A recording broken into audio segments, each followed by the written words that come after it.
Hello students, कैसे हैं आप सब लोग। उम्मीद करती हूँ सब अच्छे होंगे और स्वस्थ होंगे। मैं Meena Rana ICT virtual class में आपका स्वागत करती हूँ। स्टूडेंट्स, हम पढ़ रहे हैं क्लास 11th का मैथ्स और चैप्टर हमारा चल रहा है लिमिट्स एंड डेरिवेटिव्स। तो यहाँ पे बच्चों हम लिमिट्स के जो क्वेश्चंस थे उनको सॉल्व कर रहे थे और प्रीवियस लेक्चर में हमने कुछ क्वेश्चन सॉल्व किए थे और बच्चों ने इसके आंसर भी दिए थे। तो यहाँ पे देखिए हम लिमिट्स को कैसे अप्लाई करते हैं। देखिए, जब आपके पास सिंगल डेफिनेशन ऑफ फंक्शन की जो सिंगल डेफिनेशन होती है उस केस में आप क्या करते हैं, डायरेक्ट आप लिमिट्स को अप्लाई कर देते हैं। बट जब आपके पास जो फंक्शन है, फंक्शन की डबल आपको डेफिनेशन दे रखी है, एक या दो या तीन भी हो सकती है इसकी डेफिनेशन, तो उस केस में आप लिमिट की एग्जिस्टेंस को चेक करेंगे, ना कि उसमें सीधे लिमिट अप्लाई करेंगे। तो जब आपके पास सिंगल डेफिनेशन ऑफ फंक्शन होता है तो उस केस में हम क्या करते हैं, डायरेक्ट उसमें लिमिट्स को अप्लाई कर देते हैं, लिमिट्स उसमें रख देते हैं। तो लिमिट्स जब आप सब्स्टिट्यूट करते हैं, अगर आपके पास कोई फाइनाइट या रियल नंबर आता है तो वही आपका आंसर होता। लेकिन अगर आपके पास 0 बाय 0, इनफाइनाइट बाय इनफाइनाइट इस तरह के आंसर आते हैं तो ये आपका इनडिटर्मिनेट फॉर्म होता है। तो इसको आप क्या करते हैं, फंक्शन को फिर आप सॉल्व करते हैं, चाहे आप उसको फैक्टराइजेशन करें, रैशनलाइजेशन करें, या फिर जो आपको फॉर्मूला बताया था x की पावर n माइनस a की power n upon x minus a is equal to n a की पावर n माइनस 1। तो इस फॉर्मूले को आप क्या करते हैं, यहाँ पे अप्लाई करते हैं और इसके जो आपने प्रीवियस क्वेश्चन में यहाँ पे सॉल्व किया था, इसमें ये फॉर्मूले के बेस पर हमने, एक बच्चे ने मुझे बताया था कि आप एक्सपोनेंशियल जो आपका यहाँ पे वो है बाइनोमियल थ्योरम को आप यहाँ पे अप्लाई करें। तो बाइनोमियल थ्योरम को हम यहाँ पे स्किप कर सकते हैं क्योंकि हमारे पास जो फॉर्मूले हैं उन फॉर्मूलों को ही हम यहाँ पे अप्लाई करेंगे। तो देखिए, यहाँ पे क्वेश्चन नंबर 7 है 3x² minus x minus 10 upon x² minus 2। तो देखिए, डायरेक्ट हम यहाँ पे सब्स्टिट्यूट कर लेंगे पहले तो, और डायरेक्ट सब्स्टिट्यूशन करने के बाद अगर आपके पास आंसर 0 बाय 0 या इनफाइनाइट बाय इनफाइनाइट इस तरह के आंसर आते हैं तो उस केस में आप फिर क्या करेंगे, इसको सॉल्व करेंगे इस। तो देखिए, limit x tends to 2 3x² minus x minus 10 upon x² minus 4। तो देखिए, डायरेक्ट आप लिमिट अप्लाई करके देखेंगे पहले। तो देखिए 3 और 2 का स्क्वायर माइनस में 2 माइनस 10 अपॉन 2 का स्क्वायर है अपॉन 2 का स्क्वायर माइनस में 4। तो देखिए 2 का स्क्वायर 4 और 4 3 से 12 माइनस 2 और माइनस 10 अपॉन में 4 माइनस 4। तो 12, ये माइनस माइनस का प्लस हो जाएगा और ये आपके पास क्या आ जाएगा, 12 माइनस 12 और अपॉन में 4 माइनस 4, और ये आपका क्या आ गया है, 0 अपॉन 0 फॉर्म आ गया है। तो ये आंसर आपका सही नहीं है, ये आपका इनडिटर्मिनेट फॉर्म है। तो इस क्वेश्चन को हम रीराइट करेंगे, पहले इसके फैक्टर कर सकते हैं आप, जहां पे भी आपको जो भी आपको दिख रहा है क्वेश्चन में, अकॉर्डिंग टू क्वेश्चन आप इसको सॉल्व करेंगे। इसके बाद आप यहाँ पे लिमिट्स को अप्लाई करेंगे। तो देखिए, यहाँ पर आप इसके भी फैक्टर कर सकते हैं, a² माइनस b² इस पे लगा सकते हैं। ये 2 का स्क्वायर है और ये x² है, तो इसको आप क्या कर सकते हैं, a² माइनस b² लगा सकते हैं। और यहाँ पे इसके फैक्टर आप कर सकते हैं 3x² माइनस x और माइनस 10। तो फैक्टर कैसे निकाला जाता है, इन दोनों को मल्टीप्लाई करते हैं, c और a को, और इनके जो है 30 के आपको ऐसे फैक्टर बताने हैं जिनको माइनस करने के बाद आपके पास क्या आ जाए, आपके पास आ जाए 1। ठीक है, तो इसका कोफिशिएंट क्या है, 1 है। तो ऐसा कैसे कौन से फैक्टर होंगे, तो 6 5 30 हो जाता है और 6 माइनस 5 आपका 1 हो जाता है। तो ये इसका परफेक्ट फैक्टर है, तो इसी को हम यहाँ पे लगाएंगे। यानी कि इसे आप फैक्टर बनाने के लिए क्या कर देंगे, 3x² माइनस में 6 माइनस 5 ब्रैकेट बंद x माइनस 10, ये तो आपने क्लास 10th में किया होगा, x² minus 6x plus 5x minus 10। ठीक है, और यहाँ से आप क्या कर लेंगे 3x², तो यहाँ से आप कॉमन ले लीजिए सीधे। तो इन दोनों में से अगर मैं 3x को कॉमन ले लूं, अंदर आपके पास क्या बचेगा, x। ठीक है, x माइनस 2, और यहाँ से अगर मैं 5 को कॉमन ले लूं तो यहाँ पर क्या आ जाए, माइनस 5 को कॉमन ले लूं, चलिए 5 कॉमन ले लेते हैं, प्लस में 5, और यहाँ पर भी कितना बच गया है, x माइनस 2। ठीक है, तो अब यहाँ पे कितना आपके पास इसके फैक्टर क्या क्या हो गए हैं, x-2 और 3x minus plus 5, 3x plus 5, ये दो फैक्टर इसके आगे हैं। यानी कि इतने को आप क्या लिख सकते हैं, ये लिख सकते हैं इसके फैक्टर, यहाँ पे इस तरह से आप लिख सकते हैं। चाहे तो आप इसको अलग से रफ पे कर सकते हैं साइड में। क्वेश्चन को आप इस तरह से लिखेंगे, limit x tends to 2 3x square minus, ये आपका क्या आ गया है, x-2 और 3x plus 5, 3x plus 5 upon में, यहाँ पर ये क्या है, इसको आप क्या लिखेंगे, x स्क्वायर माइनस 2 स्क्वायर। ठीक है, अब यहाँ पे इसको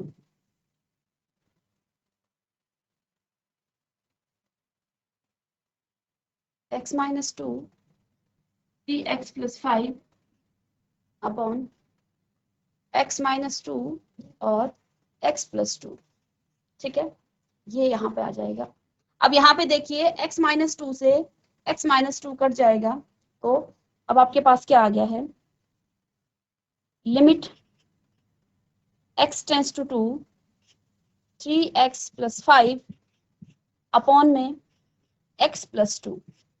अब आप लिमिट्स को अप्लाई कर सकते हैं। देखिए लिमिट्स रखेंगे तो 3 इंटू 2 प्लस 5 अपॉन में x प्लस 2 है, तो यहाँ पर आप लिखेंगे 2 प्लस 2, 3 2 जो 6 और प्लस ये आपका 11/4।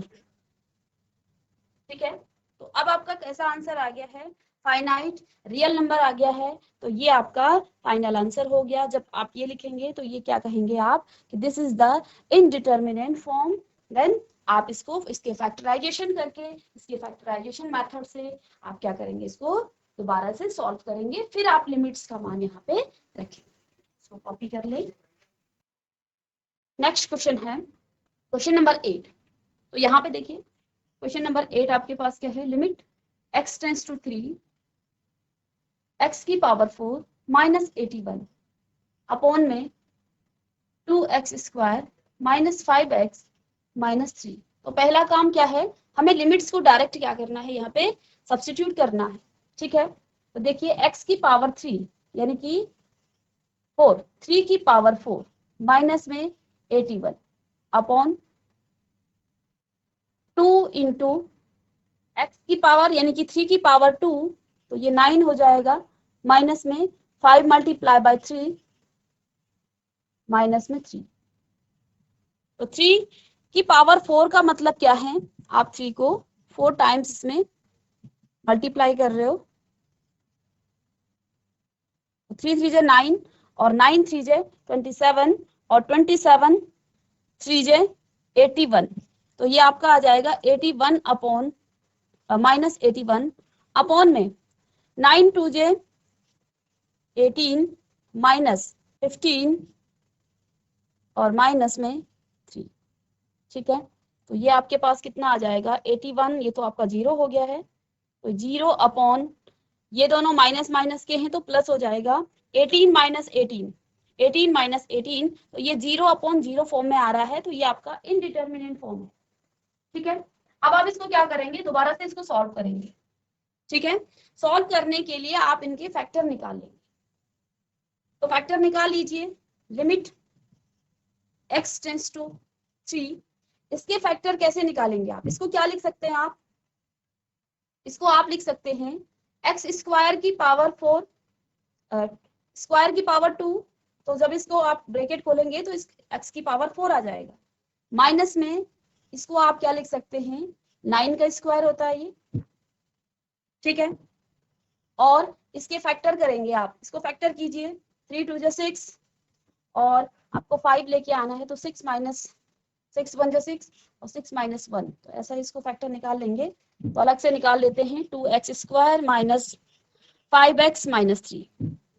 ठीक है, तो जल्दी से आप भी इसको साथ साथ में करेंगे, फैक्टर निकाल लीजिए इसके और आंसर कर सकते हैं, तो जल्दी से कीजिए, बोर्ड में ना देखें और खुद से इसके फैक्टर निकाल लें।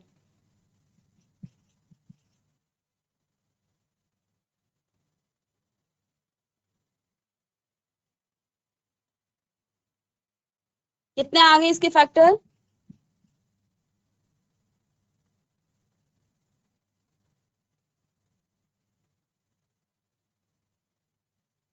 आया किसी का आंसर? चलिए माइक ले लीजिए बच्चे। Hello, good morning ma'am. Good morning बेटा, क्या नाम है बच्चे आपका? मैम प्रिया कड़ाकोटी। ओके बेटा, चलिए इसके फैक्टर बताइए, क्या क्या फैक्टर आ गए इसके? मैम अपॉन वाले के? हाँ जी बेटा, 2x² मैम - 5x मैम इसके x - 3 और 2x + 1 ओके, x - 3 और 2x और + 1 2x + 1। Very good. 2x चलिए + ओके, यही आया ना? चलिए बैठ जाइए। तो इसके जो फैक्टर हैं वो आ गए आपके पास x - 3 और 2x + 1। तो आप साथ साथ में करते रहिए, छोटी छोटी चीजें हैं, तो आपने क्लास 10th में पढ़ी हैं। तो इसके जो फैक्टर आ गए ये आ गए। अब देखिए इसके फैक्टर क्या निकालेंगे आप फिर से, न्यूमरेटर के फैक्टर क्या हो जाएंगे?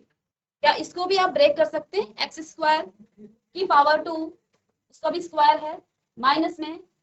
हाँ जी आप बताइए। मैम इसको a² - b² के उसमें खोलेंगे फॉर्मूले में, जो हाँ जी x² + 9 और x² - 9 आएगा। वेरी गुड बेटा, बैठ जाइए। x² - 9, तो दो इसके फैक्टर हो जाएंगे। यहाँ पे आपका a x² है और b आपका 9 है, तो इसके अकॉर्डिंग आप इसको खोल लेंगे। ठीक है, अगेन क्या आप इसको कुछ और कर सकते हैं? अब आपने इतना काम किया, अभी भी हमारा कुछ नहीं कट रहा है। क्या हम इसको और आगे इसके फैक्टर कर सकते हैं? आप किसी और को माइक दे दीजिए, बॉयज बैठे हुए आगे। Yes ma'am. बेटा इसके और फैक्टर कर सकते हैं। मैम हाँ, एक मैम इसको खोल सकते हैं, मतलब कि x² + 9 को जैसे कि हम खोल सकते हैं कि x + 3 का x² होल + 9 स्क्वायर। को खोलेंगे? x² - 9 को खोल सकते हैं। कैसे खोलेंगे बताइए? x + 3 और x, x - 3 चलिए बैठ जाइए। + 3। प्लस को नहीं खोल सकते आप, ठीक है, इसको नहीं खोल सकते हैं, इसका फॉर्मूला आपके पास हो। x² माइनस इसको आप खोलेंगे तो ये आपके पास क्या आ जाएगा, x + 3 और इसको आप क्या लिख सकते हैं, x² - 3²। तो इसको आप लिख सकते हैं x + 3 और x - 3। चलिए बैठ जाइए, वेरी गुड। और x - 3 अपॉन में 2x + 1। ठीक है, अब यहां से इसको हम काट सकते हैं। क्या हम इसको काट सकते हैं? यस और नो? मैम यस, काट सकते हैं इसको। इसको काटने के लिए कंडीशन मैंने आपको इंट्रोडक्शन में बताई थी, वो कंडीशन क्या थी? या आपने अपनी क्लास में भी पढ़ा होगा कि किसी भी टर्म्स को आप x - 3 और x माइनस इसको आप कब काट सकते हैं? जब दोनों इक्वल हैं। इक्वल कैसे हो जाएंगे? ये कंडीशन मैंने आपको बताई थी, आपने इंट्रोडक्शन देखा है मेरा? जब हम लिमिट्स को, कॉन्सेप्ट को जान रहे थे, तो उस टाइम हमने आपको एक बात बताई थी और यहीं से हमने शुरुआत की थी कि कभी भी x - 3 या कोई भी टर्म्स है, या फिर आपके पास x - 2 अपॉन x - 2, इसको कटने के लिए कौन सी कंडीशन आपके पास होनी चाहिए? अगर मैं यहाँ पे ये कह दूं x = 2, तो क्या ये दोनों आपस में कट सकते हैं? अगर x 2 हो गया तो फिर आप x का मान यहाँ पे रखेंगे तो क्या हो जाएगा, 2 - 2 अपॉन 2 - 2। इट मीन्स आप क्या कर रहे हैं, 0 को 0 से काट करके 1 लिख रहे हैं, तो ये रॉन्ग मेथड है। ठीक है, चलिए कोई बात नहीं, आप ध्यान दीजिए। यहाँ पे कंडीशन ये होनी चाहिए x does not equal to 2, और यहाँ पे अगर x - 3 है तो कंडीशन ये होगी x does not equal to 3। ये मैंने आपको लिमिट्स के कॉन्सेप्ट में बताया था। जब तक हम कॉन्सेप्ट को लेके नहीं चलेंगे तो क्वेश्चन को हम सॉल्व कर लेंगे, लेकिन हर क्लास में हमें धक्के खाने पड़ेंगे। ठीक है, तो कॉन्सेप्ट इंपॉर्टेंट है, क्वेश्चंस तो आप करेंगे ही प्रैक्टिस। ठीक है, तो आपके पास यहाँ पर x does not equal to 3, अगर x 3 हो गया तो ये इसको आप नहीं काट सकते हैं, x - 3 और x - 3 को आप काट नहीं सकते हैं। अगर x 3 हो गया तो इसका मतलब आप 0 को 0 से काट करके 1 लिख रहे हैं, और ये आपका रॉन्ग मेथड है। ठीक है, तो ध्यान देंगे इसको। ठीक है, तो यहाँ पे आपकी कंडीशन क्या होनी चाहिए, कभी भी अगर इस तरह की कंडीशन आती है और आपको कोई पूछे कि यहाँ पर आपका एक कंडीशन फॉलो करती है, क्या कंडीशन है, वो लिमिट से ही हमने सीखा था, जो आपका इंट्रोडक्शन था वहां पे मैंने आपको बताया था कि इस तरह से जब आप किसी भी टर्म्स को काटते हैं तो वहां पे कंडीशन आपकी ये होनी चाहिए। बेसिक कॉन्सेप्ट तो ये है, ठीक है। जब आपका x-1 को मैं काट रही हूँ, x-1 से मैं सीधे इसको उठा के काट दूं और मुझे पता ही नहीं है कि मैं कहाँ पे काट रही हूँ, क्यों काट रही हूँ, तो हम फंसेंगे कहीं ना कहीं, ठीक है। तो कंडीशन क्या होती है, x does not equal to 1। अगर x 1 नहीं है तो ये दोनों आपस में कट सकते हैं, ठीक है, ओके। तो यहाँ पे देखिए हम लिमिट्स की बात कर रहे हैं और सिंगल डेफिनेशन ऑफ लिमिट्स की बात कर रहे हैं। यहाँ पे आपका x does not equal to 3 होगा तो तभी x-3 से x-3 आपका कटेगा। अब यहाँ पे आप लिमिट्स को अप्लाई कीजिए जल्दी से और इसको आंसर बताइए। Limit x tends to 3, x² minus plus 9 और यहाँ पर x प्लस 3, नीचे आपके पास आ गया है 2x प्लस 1। चलिए लिमिट्स अप्लाई कीजिए इसमें। अब डायरेक्ट आपको सब्स्टिट्यूट करना है, आंसर आ जाएगा आपका, क्योंकि हमने सारे फैक्टर निकाल लिए हैं। चलिए कीजिए, आंसर कीजिए। कितना आ गया आंसर बेटा? माइक खोल ले, माइक खुला है आपका? अब आ रही आवाज। कितना आ गया आंसर? 108/7। 108/, ठीक है, सबका आंसर यही आया। चलिए तो यहाँ पे आपको सीधे ही लिमिट्स को अप्लाई करना है, ठीक है। लिमिट अप्लाई करना मीन्स आपको जहां जहां x दिख रहा है, x tends to 3, x tends का मतलब है x की जो लिमिट है वो 3 की तरफ है, ठीक है। x 3 नहीं है, लिमिट्स का मतलब आपने जाना होगा इंट्रोडक्शन में, x 3 नहीं है, लेकिन x की जो बाउंड्री है, x की जो लिमिट्स है वो 3 है। x 3 से थोड़ा छोटा हो सकता है, ठीक है, और वो छोटी जो क्वांटिटी है वो बहुत छोटा हो सकता है। वो क्या कर रहा है, अप्रोच कर रहा है 3 को। तो यहाँ पर आप क्या करेंगे, उस छोटी क्वांटिटी को तो हम जानते नहीं है, तो यहाँ पे x की जगह पर हम क्या कर देंगे, 3 रख देंगे। तो x² यानी कि 3² प्लस 9 और 3 प्लस 3 अपॉन में 2 × 3 प्लस 1, तो ये आपका आ गया है 108/7, ठीक है।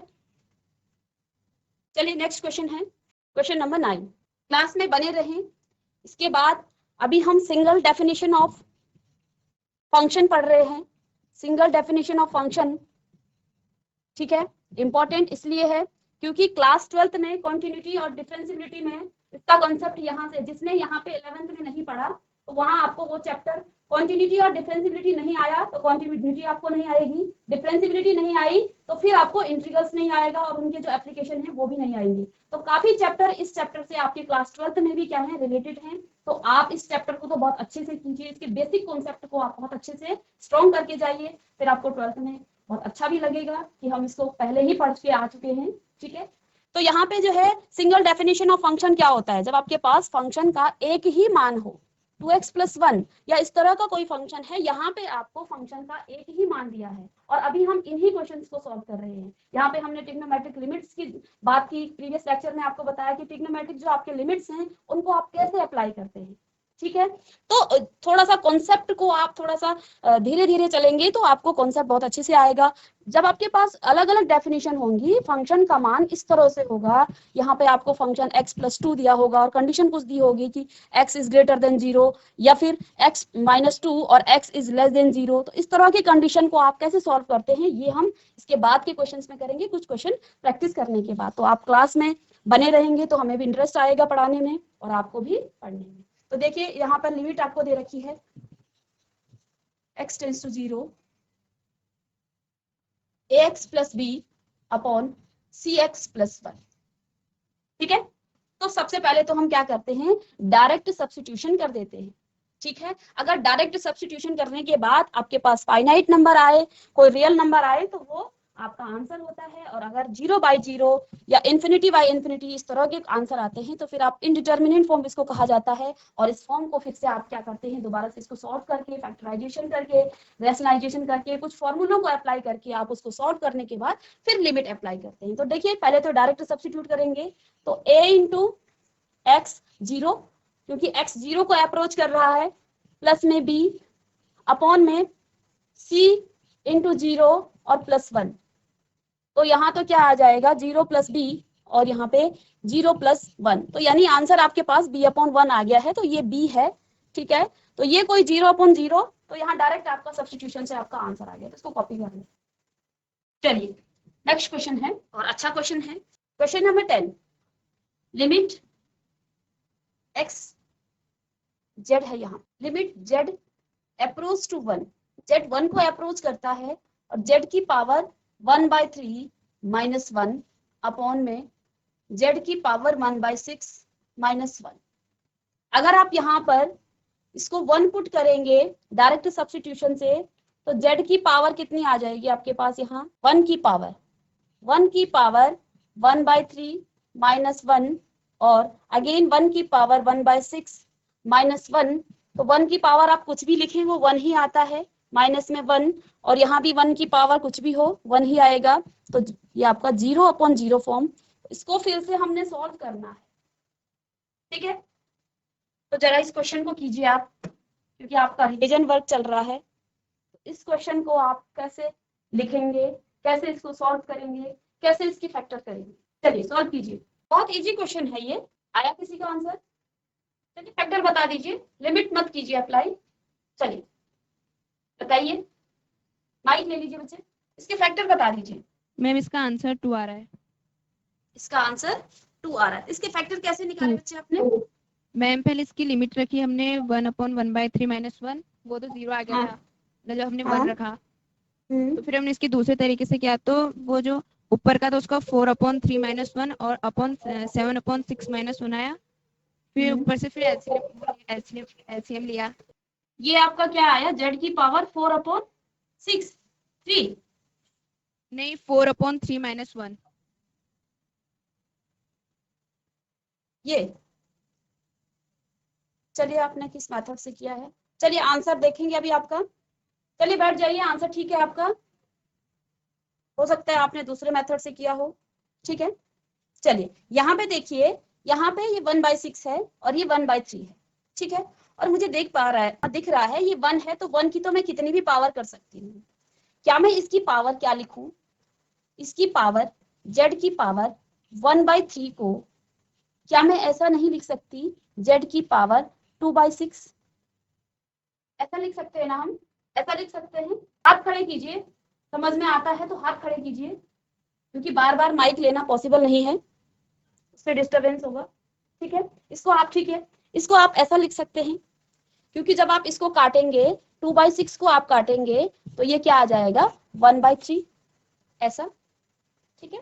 चलिए अब इसको मैं 2/6 को क्या ऐसा नहीं लिख सकती 1/3 2, क्योंकि जब ब्रैकेट हटेगा मल्टीप्लाई होगा तो ये 2/6 ही आएगा। ये 6 है, ये 6 है, ठीक है। क्या इसको हम ऐसा लिख सकते हैं, यस और नो, लिख सकते हैं, ठीक है। तो अब देखिए यहाँ पे मुझे दिख पा रहा है z की पावर 1/3 है, तो मैं इसको अगर 1/6, क्योंकि नीचे भी 1/6 है, ठीक है, मैं इसको ऐसा लिख सकती हूँ। देखिए इसको थोड़ा सा आगे ले जाते हैं, यहाँ पे जगह चाहिए तो इसको आप यहाँ पे, तो इसको मैं क्या लिखूंगी, z की पावर 1/3 और इस 1/3 का भी मैं क्या कर दूं, इसकी स्क्वायर कर दूं, ठीक है। इसका हम स्क्वायर कर दें, और ये तो पहले से 1 है, 1 की पावर आप कुछ भी कर लें, 2 मुझे चाहिए, क्योंकि मुझे a² माइनस b² का फॉर्मूला आता है, ठीक।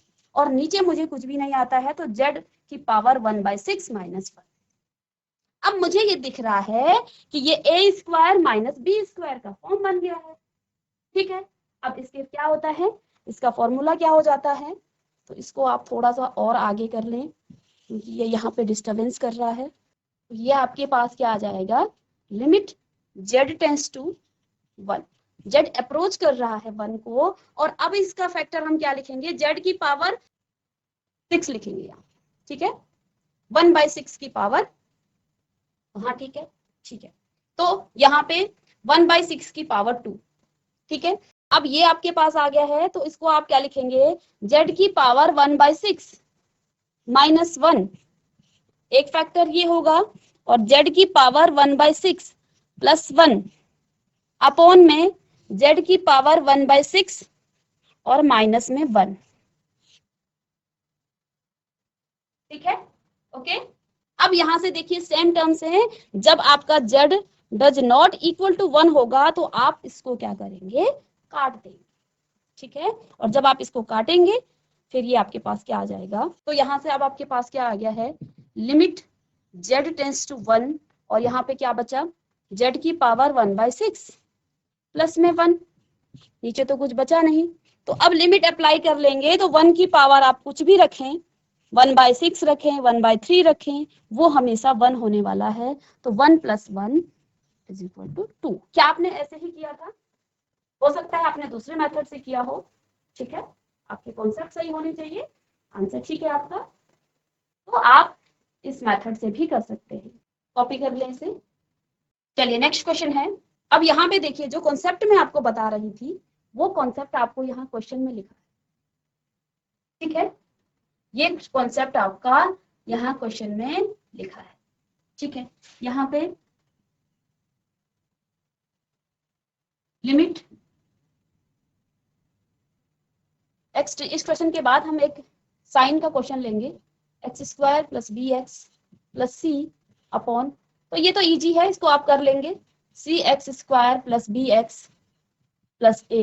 और यहाँ पे देखिए a + b + c आपका 0 के इक्वल नहीं है, और जब वो 0 के इक्वल नहीं है तो फिर यहाँ पे आपका क्या आ जाएगा,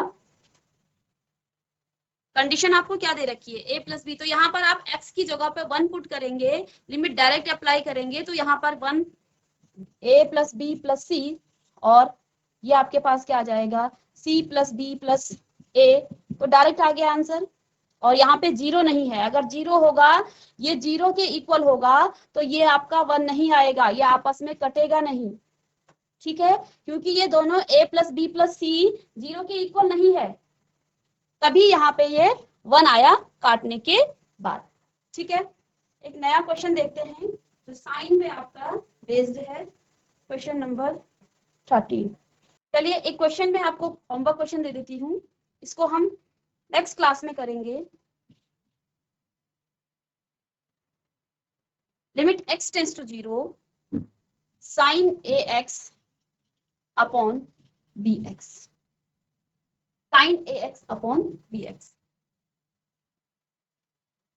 इस क्वेश्चन को आप होमवर्क करेंगे, और साथ ही साथ एक और क्वेश्चन है आपके पास, question number 14, limit x tends to 0। इन दोनों को मैं आपको कल की क्लास में पूछूंगी। और sin ax upon sin bx, same question है, मैंने करा रखा है कल की क्लास में ये question, sin ax upon sin bx। कल मैंने आपको एक फॉर्मूला बताया था, limit x tends to 0 sin x upon x = कितना होता है, 1, ठीक है। तो इसका यूज करते हुए आप इन दोनों क्वेश्चंस को होमवर्क क्वेश्चन करेंगे, ठीक है। तो स्टूडेंट्स, मैं आशा करती हूँ कि आज का जो क्वेश्चन हमने सॉल्व किए हैं वो आपको समझ में आए होंगे। नेक्स्ट क्लास में इसी पर बेस्ड कुछ नए क्वेश्चंस और कुछ नए कॉन्सेप्ट के साथ हम आएंगे। तब तक के लिए thank you and have a nice day.